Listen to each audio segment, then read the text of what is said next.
जो व्यक्ति मन को काबू में कर सकता है वो ज़िंदगी में कुछ भी कर सकता है। इंसान की अच्छाई पर सब खामोश रहते हैं, लेकिन चर्चा अगर उसकी बुराई पर हो तो गूंगे भी बोलने लगते हैं। श्री कृष्ण कहते हैं, तुम्हारे बीते हुए कल को तो मैं नहीं ठीक कर सकता, लेकिन तुम वर्तमान में अच्छे कर्म करोगे तो मैं तुम्हारा आने वाला कल अवश्य उजागर कर दूंगा। आज के ज़माने में कोई अपना नहीं होता, सिर्फ जब तक लोग साथ देते हैं, जब तक उसका स्वार्थ होता है। अगर कोई अकेला है, इसका मतलब ये नहीं कि वो उसे कोई पसंद नहीं करता, बल्कि वो अकेला इसलिए है क्योंकि उसने दुनिया की औकात जान ली है। लोगों की परखने की आदत डालो।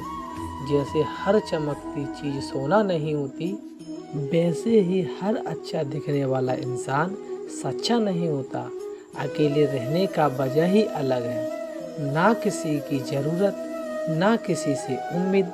सफाई वहाँ देनी चाहिए जहाँ उसे सुनने और समझने वाला एक खुला दिमाग हो। मेहनत एक ऐसी चाबी है जो बंद भाग के दरवाज़ों को भी खोल देती है। जिस तरह समुद्र के खारे पानी को गर्म करने के बाद नमक के कण दिखाई देते हैं, ठीक उसी तरह से हम ध्यान और भक्ति और तप करते हैं, तब हमें भगवान के दर्शन हो सकते हैं। इसके लिए हमें हमारी बुराइयों को छोड़ना पड़ता है, तब हम ईश्वर को प्राप्त कर सकते हैं। अगर आपको बहुत सारी बुराइयों से गुजरना पड़ता है तो आप खुश हो जाइए, क्योंकि भगवान की नज़र आप पर है। देर से ही सही, लेकिन वो आपकी ज़रूर सुनेंगे। इंसान का भाग्य उनकी कर्मों का फल होता है जो उसके लिए अतीत में किए गए हैं।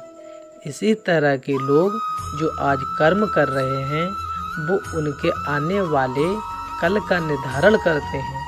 भगवान बोलते हैं, तू करता वही है जो तू चाहता है, होता वही है जो मैं चाहता हूँ। तू वही कर जो मैं चाहता हूँ, फिर होगा वही जो तू चाहेगा। अतीत को बदला जा सकता है, वर्तमान से बचा नहीं जा सकता। केवल भविष्य को संभालने का काम ये वर्तमान में किया जा सकता है। क्या फर्क पड़ता है हमारे पास कितने लाख, कितने करोड़ गाड़ियाँ और कितने घर हैं? खानी तो सिर्फ 2 ही रोटी है, जीनी तो बस एक ही जिंदगी है। सिर्फ फर्क इस बात से पड़ता है कि हमने कितने पल खुशी से बिताए, कितने की खुशी की वजह बन पाए। सुख दुख एक सिक्के के 2 वैल्यू हैं, जहाँ सुख होगा वहाँ दुख भी। एक बात हमेशा याद रखना, किसी के सामने गिड़गिड़ाने से ना ही तो मोहब्बत मिलती है, ना ही इज्जत। इसलिए अपने स्वाभिमान को जिंदा रखो। कोई अगर आपकी किस्मत में होगा तो आपके पास खुद ही चल कर आएगा। दूसरों को हराने का मौका मत दो। कभी हार ना मानने की आदत ही एक दिन जीत बन जाती है। एक बार एक व्यक्ति रास्ते में जा रहा था, तभी अचानक उसके पीछे कई कुत्ते पड़ जाते हैं और उस दिन आदमी को परेशान करने लगते हैं। और वह आदमी अपने आप को बचाने के लिए वह दूर दूर भागने की कोशिश करता है।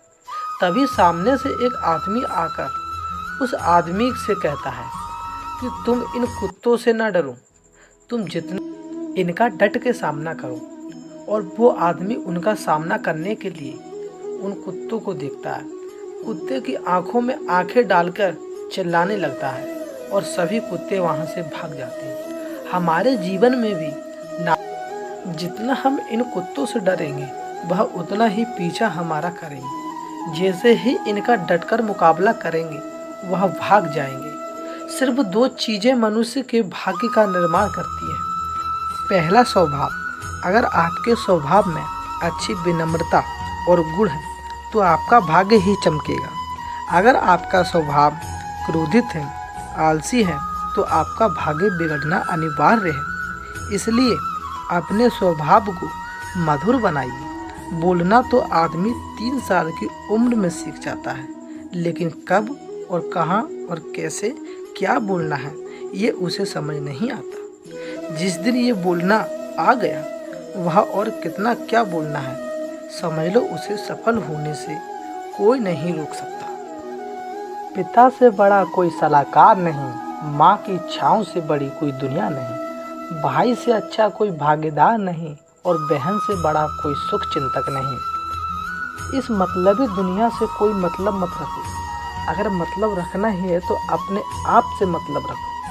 अगर तुम्हारा घर जल जाए तो लोग सालों बीती प्रकट करने आते हैं और कहते हैं बहुत बुरा हुआ, और अगर घर बड़ा हो जाए, एक और मंजिल बन जाए, तुम्हें बधाई देने के लिए नहीं आते हैं। जरा सोचिए, अब आपके साथ कुछ अच्छा होता है तो कोई कहने नहीं आता कि अच्छा हुआ, ये जानकर खुशी हुई, मगर आपके साथ कुछ बुरा होता है,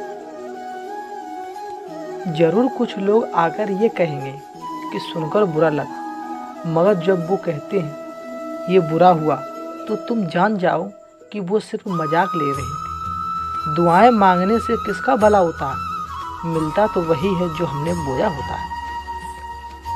तुम नीचे गिर के देखो, कोई नहीं उठाएगा, दिखाओ तुम जरा उड़कर, सब आएंगे गिराने। एक बात हमेशा याद रखना, अगर शराब की दुकान पर बैठकर तुम दूध पियोगे तो तुम्हें शराबी का ही दर्जा मिलेगा। अगर किसी मंदिर में बैठकर पानी भी पियोगे तो तुम्हें एक संत का दर्जा दिया जाएगा। इसलिए आप किसके साथ उठते बैठते हो ये मान्य रखता है।